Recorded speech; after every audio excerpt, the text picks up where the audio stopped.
सोनिया गांधी का कहना है कि वक्फ संशोधन बिल संसद से जबरदस्ती पारित कराया गया है। कांग्रेस की मीटिंग में उन्होंने ये भी कहा कि ये संविधान पर खुला हमला है। Are you serious? Are you serious? Are you serious? Are you serious?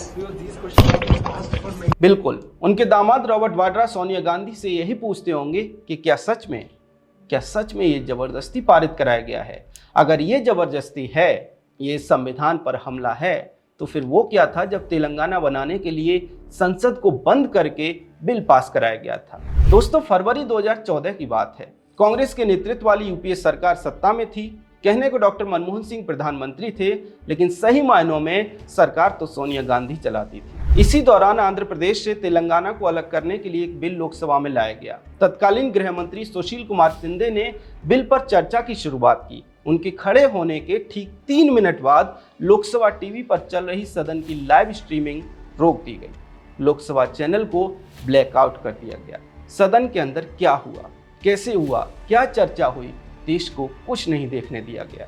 देश के संसदीय इतिहास में शायद पहली बार ऐसा हुआ हो जब आधिकारिक चैनल की लाइव स्ट्रीमिंग रोककर बिल पास कराया गया। सिर्फ इतना ही नहीं, बिल पर चर्चा के दौरान लोकसभा के दरवाजों को सील कर दिया गया, गैलरी को सील कर दिया गया और तब अलग तेलंगाना का बिल लोकसभा से पारित कराया गया था। शायद सोनिया गांधी के लिए यही लोकतांत्रिक था, यही संवैधानिक था। इसलिए आज जब संसद में रात के 2-2 बजे तक चर्चा के बाद पूरी संवैधानिक प्रक्रिया के साथ वक्फ संशोधन बिल पास किया गया है, तो उस पर सोनिया गांधी सवाल उठा रही हैं, उसे अलोकतांत्रिक और संविधान पर हमला बता रही है। सोनिया गांधी वक्फ संशोधन बिल के पास होने की प्रक्रिया पर सवाल उठा रही हैं। तो आइए देखते हैं कि 2013 में यूपीए सरकार ने वक्फ संशोधन बिल कैसे पास किया था। 2013 के वक्फ संशोधन बिल पर दोनों सदनों में लगभग 4-4 घंटे के आसपास चर्चा हुई थी, जबकि इस बार दोनों सदनों में चर्चा के लिए 8-8 घंटे अलॉट किए गए थे, लेकिन चर्चा लगभग 12-12 घंटे चली।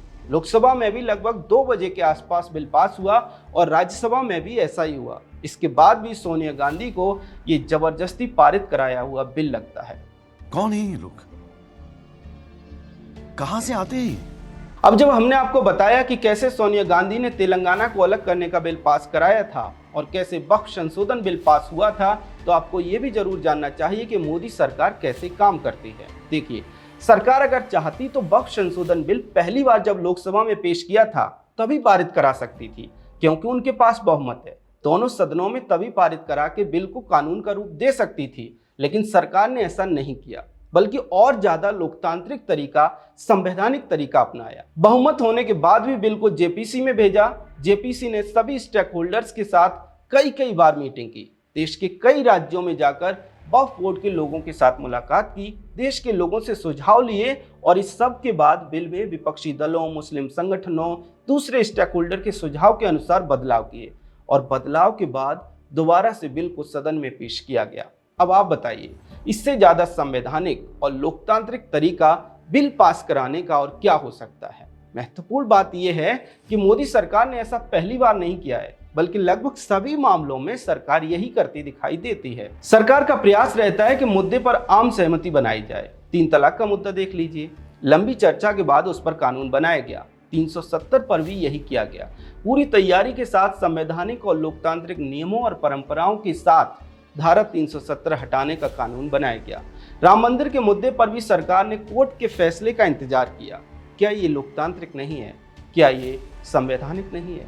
विडंबना यह है कि इसके बाद भी संसद को बंद करके बिल पास कराने वाली सोनिया गांधी और कांग्रेस पार्टी संविधान की कथित रक्षक बनी घूमती है, और जो नेता सही मायनों में लोकतांत्रिक तरीके से देश को चला रहा है उसे तानाशाह बनाने का प्रयास किया जाता है, तानाशाह बताने का प्रयास किया जाता है। लेकिन देश की जनता सब देखती है और सब समझती है। शायद इसीलिए पूरी ताकत लगाने के बाद भी, विदेशी इकोसिस्टम का साथ लेने के बाद भी 2024 के लोकसभा चुनाव में कांग्रेस को तीसरी बार भी विपक्ष में बैठना पड़ा। वक्फ बिल पर सोनिया गांधी के बयान को लेकर आपका क्या कहना है? कमेंट सेक्शन में हमें जरूर बताएं। अगर आपको हमारा कंटेंट पसंद आता है तो हमारे चैनल को फॉलो जरूर कर लें। जय हिंद।